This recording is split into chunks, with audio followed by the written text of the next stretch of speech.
International Competence Center for Organic Agriculture ICCOA, Ministry of Agriculture and Family Welfare, Government of India amati Government of Karnataka jointly organized tauba Jaivik India Award English Kunithoy ngarang numidang Hotel Task Convention Agrada Karnataka gi Agri Minister amati Ministry gi maruiba VIP miyoy kayana yenthokre.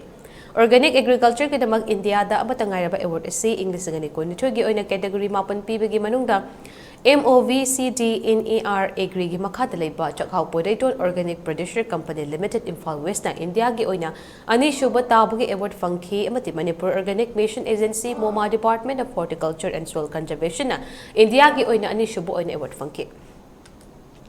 Awarding asi Chak-hao Poirieton APC gi Chairman CH Santana luchingba team amana APC gi award lauki amati MOMA gi oina Additional Chief Secretary Horticulture Soil Conservation Manipur P Wi-Fi na luchingba official team amana ngarang agrada lauki team maduda Hani Chara Director Horticulture and Soil Conservation MOMA gi Project Director K Devadatta Sharma amati Project Officer singsu yauki.